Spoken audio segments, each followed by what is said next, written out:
"I wasted my 20s on you," she said before moving in with him. So I blocked her and left the state.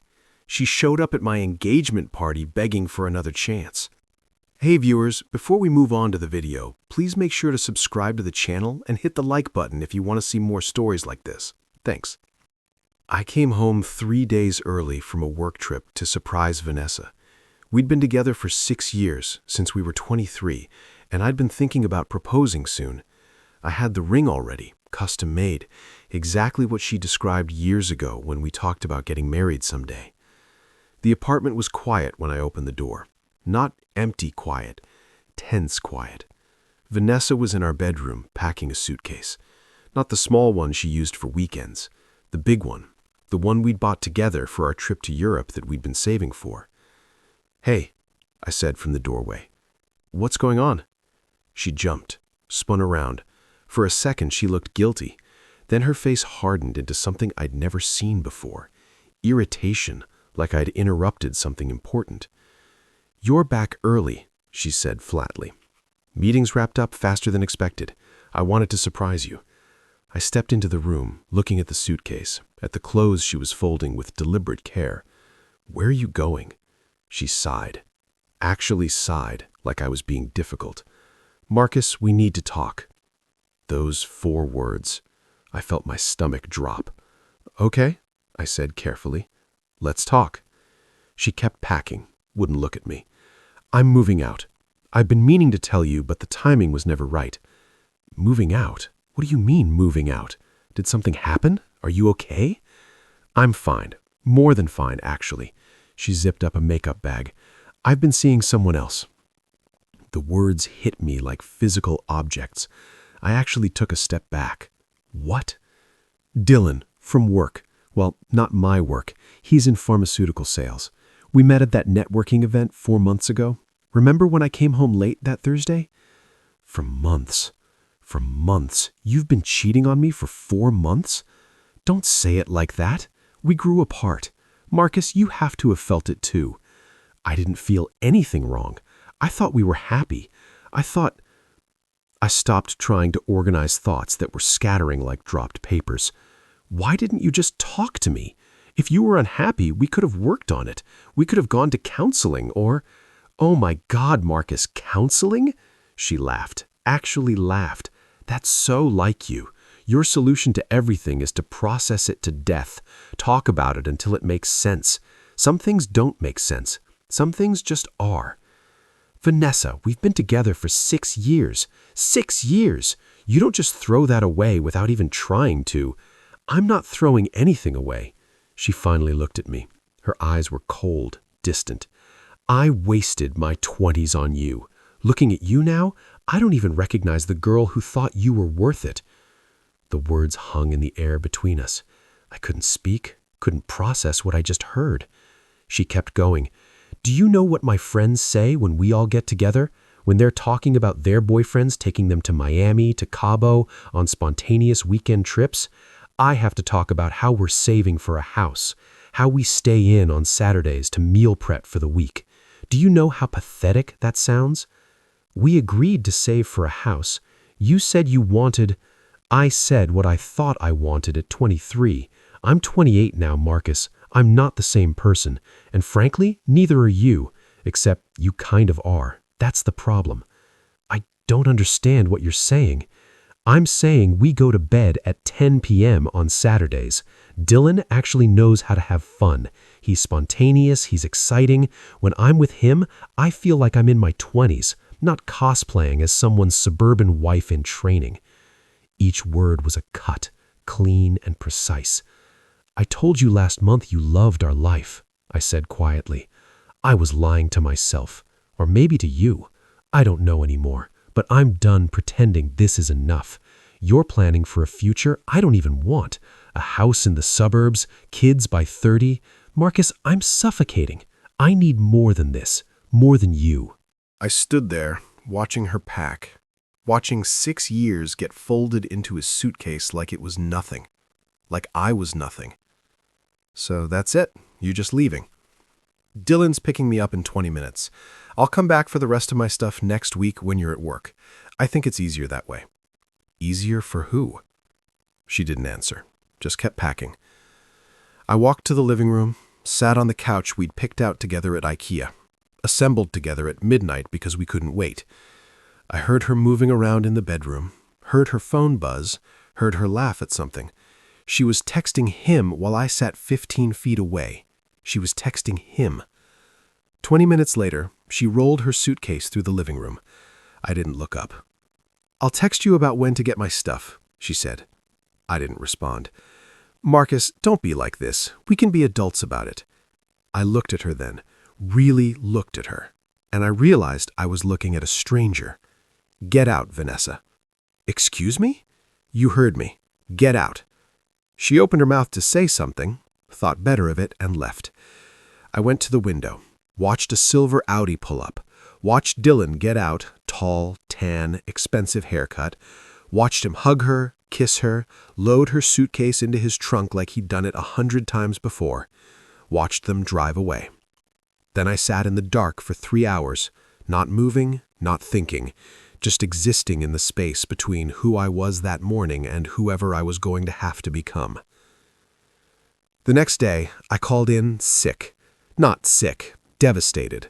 But I told my boss I had food poisoning. I started packing systematically, methodically. Everything that was mine went into boxes. Everything that was hers I left exactly where it was. I called the landlord, explained the situation. He was surprisingly understanding. Said his wife had done something similar to him years ago. Let me break the lease with 60 days' notice.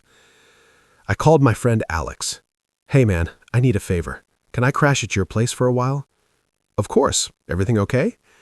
"Vanessa left me for someone else. I'll explain later." "Jesus, yeah, absolutely. Come over whenever."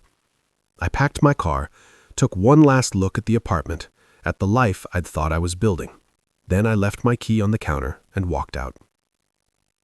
At Alex's place, he tried to get me to talk about it, to rage, to cry, to do something. "You're being too calm about this, Marcus. It's weird." "What do you want me to do?" "I don't know. Be pissed, get drunk, key his car, something."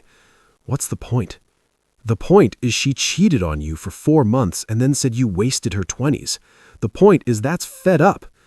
"Yeah," I said, "it is." But I didn't feel angry. I felt hollow, like someone had scooped out everything inside me and left just the shell walking around. The next day, I blocked Vanessa's number, blocked her on Instagram, Facebook, everything. Didn't send a message, didn't explain, just blocked. Then I deleted the apps from my phone entirely. I didn't want to know what she was posting, didn't want to see her and Dylan living the exciting life she'd left me for, didn't want to torture myself with evidence of how replaceable I'd been. I went to work, came home, went to the gym, came home. Repeat. Alex mentioned after a week, "Vanessa is posting constantly with Dylan. Fancy restaurants every night. They went to Nashville last weekend. She's posting like a lot, like she's proving something." "Good for her," I said. "You don't want to see?" "No, I don't even care." "I don't know what I feel, Alex, but looking at her being happy with him isn't going to help me figure it out." 2 months passed in a blur. Work, gym, sleep. I was functioning. That was about all I could say. Then my boss called me into his office.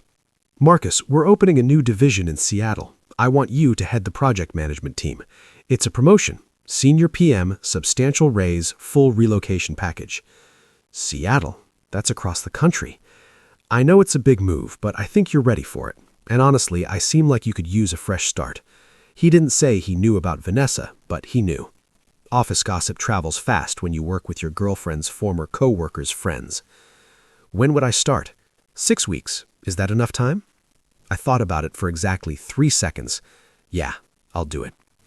That night, I felt something other than numbness for the first time in weeks. Not happiness, not excitement, but something like possibility. I was getting out. Seattle was cold and gray and perfect. Nobody knew me. Nobody knew my story. Nobody looked at me with pity or asked carefully neutral questions about how I was holding up. I threw myself into work, 12-hour days, weekends at the office. My team was new, the projects were challenging, and for the first time in months, I felt like I was actually present in my own life instead of watching it happen to someone else. I joined a new gym, started rock climbing, picked up photography on weekends, not because I was trying to become a new person, just because I could. Because there was no one telling me we needed to save money, no one rolling their eyes when I spent money on myself. 5 months after the breakup, I got a text from an unknown number. "Hey, can we talk?" I stared at it, knew immediately it was Vanessa. She must have gotten my new number from someone, probably Alex, though I told him not to give it out. I didn't respond. The next day, "I know you're getting these." The day after, "You could at least respond. We were together for 6 years." Then, "Dylan and I are taking a break. I've been thinking about everything." Then, "I made some mistakes. Can we just talk, please?" I read each one, felt nothing, deleted them, changed my number the following week. 2 months later, Alex called. "Dude, I ran into Vanessa yesterday." "Okay." "She looks rough, man, like really rough. She asked about you." "What did you tell her?" "That you moved to Seattle and you're doing well. Was that okay?" "It's fine." "What else did she say?" "She said Dylan dumped her. Said she found out he was seeing other girls the whole time they were together. Said she moved back in with her parents. She was crying. It was actually kind of sad." "That's rough," I said, and meant it in the same way I'd mean it hearing about a stranger's bad luck. "That's it? That's all you've got?" "What do you want me to say, Alex?" "I don't know. Something. She destroyed you, and now she's destroyed. I thought you'd feel something." "I feel bad for her, but that's not my problem to solve." "She asked for your number. Don't give it to her." "I didn't. But Marcus, she's really messed up. I think she realizes what she lost." "Good. Maybe that's what she needed to realize." A week later, my phone rang. Different number. I answered, thinking it was work. "Marcus, please don't hang up." Vanessa's voice, shaking, crying. "How did you get this number?" "I called your office, told them I was your sister and it was a family emergency. Please, I just need to talk to you." I should have hung up, should have blocked this number too, but something kept me on the line. Not hope. Curiosity, maybe. "I'm listening." "I made a mistake. A huge mistake, Marcus. Dylan wasn't who I thought he was. He was seeing other women the whole time we were together. He never took me seriously. I was just something fun for him." "I'm sorry that happened to you." "I've been thinking about us, about what we had. I threw away something real for something that was fake. I see that now." "Okay." "Okay? That's all you're going to say?" "What do you want me to say, Vanessa?" "I want you to say you forgive me. I want you to say we can try again, that we can fix this." "I'm seeing someone." Silence, long enough that I thought she'd hung up. "You're what?" "I'm seeing someone. Her name is Sarah. We met through work. It's been 10 months. "Marcus, you left me for someone you'd been with for 4 months. 10 months seems reasonable." "This is different. We were together for 6 years. You can't just replace that." "I'm not replacing anything. I'm moving forward." "With someone you barely know?" "I know her well enough. She's kind, she's honest. She doesn't make me feel like I'm not enough." "Marcus, please, I know I hurt you. I know I said terrible things, but I was confused. I was scared of settling down. I thought I wanted something else, but I didn't. I wanted you. I've always wanted you." "You wanted me after everything else fell apart. That's not the same thing." "So that's it? After everything we had, 6 years means nothing to you?" "I told you you wasted your 20s on me. I decided not to waste my 30s on someone who thought that." I paused. "I don't think about you anymore, Vanessa. That's not true. That can't be true." "It is. I hope you figure out what you want, but it's not going to be with me. Take care of yourself." I hung up, blocked the number, sat there for a minute waiting to feel something. Guilt, regret, satisfaction, but I just felt tired. 4 months later, Vanessa's mom called. I almost didn't answer, but some old reflex kicked in. I'd always liked her mom. "Marcus, honey, it's Patricia." "Hi, Patricia, how are you?" "I'm all right. Listen, I know this is awkward, but I wanted to talk to you about Vanessa." "I don't think that's a good idea." "She's really struggling, Marcus. She made a mistake, a terrible mistake, but we all thought you two were perfect together. She's realized what she lost. She just needs a chance to make it right." "With respect, Patricia, that's not my responsibility anymore." She needs closure, Marcus. You just disappeared. You blocked her. You won't talk to her. That's not fair. She got exactly what she wanted. She left me for someone else. She told me she wasted 6 years with me. I think that's all the closure either of us needed. She didn't mean those things. She was confused. Maybe, but she said them, and I believed her. You're being cruel. I'm being honest. I hope Vanessa finds what she's looking for. I really do. But it's not going to be with me. Take care, Patricia. I ended the call.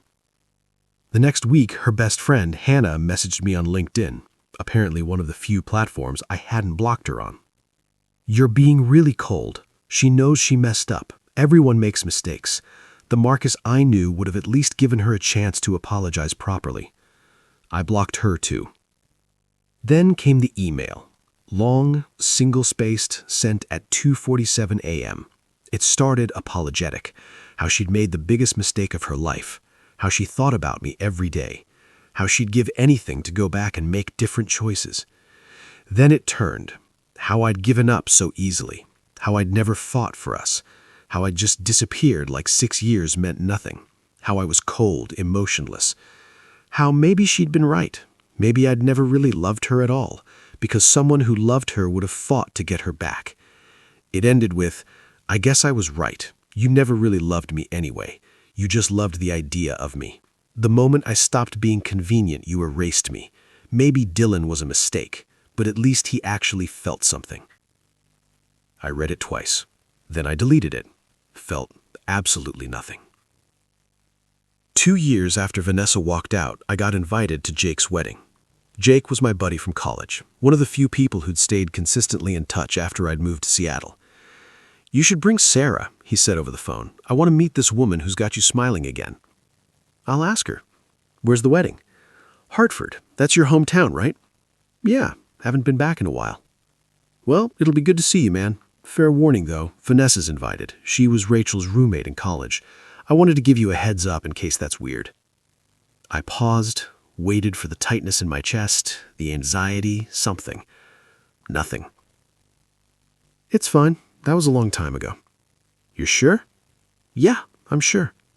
And I was. Sarah and I flew out the weekend of the wedding. She'd met most of my Seattle friends, but this would be her first time meeting people from my old life. Are you nervous? She asked on the plane. About seeing Vanessa? Not really. Not even a little. Honestly, I'm more nervous about you meeting Jake. He's going to tell embarrassing stories about me from college. She squeezed my hand. I already know you're a dork. Your college friend can't make it worse. This was what I hadn't known I was missing. Easy, comfortable. Someone who made me laugh without trying. Someone who chose me every single day, not because I was convenient or safe, but because she actually wanted to. The engagement party was the night before the wedding. Open bar, fancy venue, all of Jake and Rachel's friends mixing together. Sarah looked incredible. Black dress, hair done, smiling at everyone like she'd known them for years. I introduced her around, caught up with people I hadn't seen in years. I didn't see Vanessa at first, wasn't looking for her. Then I went to get drinks, and she was there, at the bar, alone. She looked diminished. That's the only word for it. Thinner, tired. Her dress looked expensive, but somehow wrong on her, like she was wearing a costume. She saw me. Her face did something complicated. Hey, Marcus. I turned, genuinely surprised. Vanessa, hi. Silence. Awkward and heavy. You look good, she said finally. Thanks, you too. Lie, but what else do you say? How have you been? She asked. Good. Busy with work. You? I'm okay, better than I was. I'm actually doing PR for a startup now. It's small, but it's something. That's good. More silence. I got my drinks from the bartender. Is that? She nodded towards Sarah, who was laughing with Jake across the room. My fiancée, Sarah. We're getting married in the fall. I watched her face, watched something in it break. Oh, that's... Wow. Congratulations. Thank you. That was fast. 2 years isn't that fast. Right, of course. I just meant... She stopped, started again. I wanted to say I'm sorry for how things ended, for what I said. I was really awful to you. It was a long time ago. Was it really? Sometimes it feels like yesterday. I didn't know what to say to that. Do you ever think about us? She asked quietly. About what we could have been? I looked at her, really looked at her, and I tried to find something.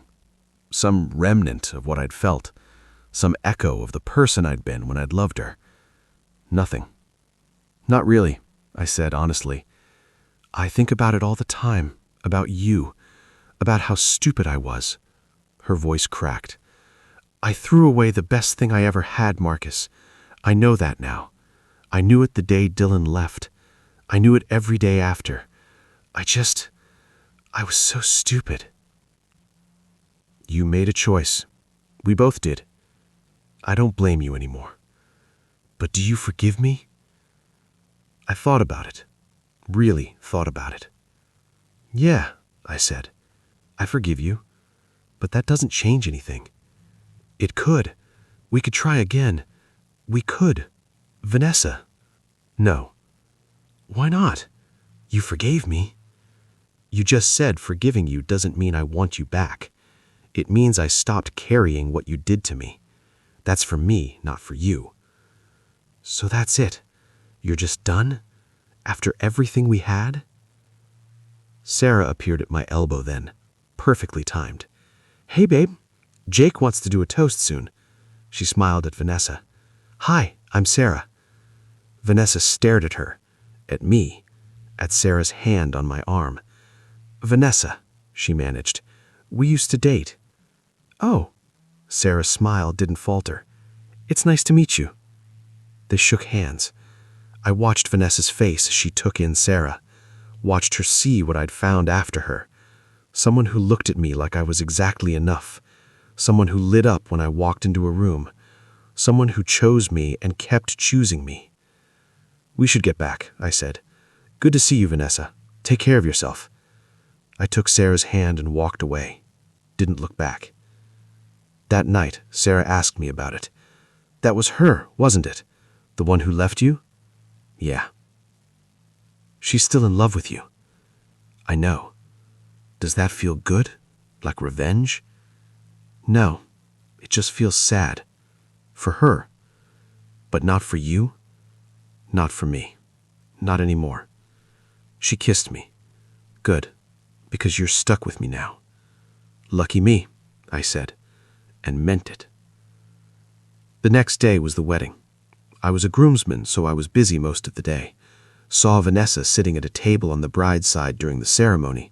Saw her watching me during the reception. I danced with Sarah, laughed with Jake, gave a speech about friendship and finding the right person being worth the wait. Never looked at Vanessa once. Not out of spite. Not out of some calculated power move. I just didn't think about her. Later, I was outside getting air when she found me. Marcus, please, just one more minute. I sighed. Vanessa, you said you forgave me. Can you just listen? Really listen? Okay, 1 minute. I know I don't deserve another chance. I know I said unforgivable things, but I need you to understand I was terrified. Terrified of getting married young and having regrets. Terrified of never experiencing anything else. And Dylan represented all of that. He was the opposite of you, exciting and dangerous and new. I understand that. Do you? Because I need you to know that leaving you was the worst decision I ever made. Every single day since has been worse than the one before. I lost you. I lost our future. I lost myself. And you just moved on. Like it was easy. Like I was nothing. It wasn't easy. And you weren't nothing. But I couldn't stay in love with someone who saw me as a waste of time. I didn't mean it. Yes, you did. Maybe you regret it now, but in that moment, you meant every word. So what? I'm just supposed to live with that forever? With knowing I destroyed the best thing in my life? You're supposed to learn from it and find someone who makes you feel the way Sarah makes me feel. What if there isn't anyone else? What if you were it? Then you'll be alone. And I'm sorry if that's the case, but Vanessa, I spent my 20s building a life with you. You told me those years were wasted. So I spent my 30s building a life I actually chose, a life with someone who thinks time with me is anything but a waste. She'll never know you like I did. You're right. She knows me better. She knows who I actually am, not who I was trying to be for someone who didn't appreciate it. Vanessa was crying now, full-on crying. I can't accept this. I can't accept that it's really over. It's been over for 2 years. You're the only one who hasn't accepted it. Because I love you. No, I said gently. You love the security I represented. You love the idea of not having to face what you did, but you don't love me. You don't even know me anymore. That's not fair. None of this is fair, Vanessa. You leaving wasn't fair. You cheating wasn't fair. You telling me I wasted your 20s wasn't fair. But it happened, and we both had to figure out how to live with it. I'm sorry you're still struggling. I really am, but I can't fix that for you. Sarah appeared in the doorway. Marcus, Jake's about to cut the cake. Coming. I looked at Vanessa one last time. I hope you find what you're looking for. I really do. But it's not me. It hasn't been me for a long time. I walked back inside, took Sarah's hand, joined my friends at the cake table. Through the window, I could see Vanessa standing alone in the dark, watching. Sarah leaned into me. You okay? Yeah, I said. And I was. The next morning, we flew back to Seattle. Back to our apartment with the view of the Sound. Back to our life together. Back to something real. People ask me sometimes if I ever got closure with Vanessa, if I ever got to say what I needed to say. I did, but not in the way they think. The closure wasn't in any conversation. It was in the moment I stopped needing her to understand, stopped needing her to apologize, stopped needing her at all. She thought she wasted her 20s on me. Maybe she did. But I didn't waste my 30s mourning someone who never deserved the best years of my life in the first place. That's the thing about people who leave you for someone else. They want to believe you'll fall apart, that you'll never find better, that they were your peak. The best revenge isn't making them regret it. It's building a life so good that you forget to care whether they regret it at all. Vanessa thought she was my story, the great love, the one that got away. But she was just my lesson. Sarah's my story, and it's a story I actually chose. Thanks for watching. Make sure to subscribe to the channel and hit the like button. What do you think about this story? Share it in the comments.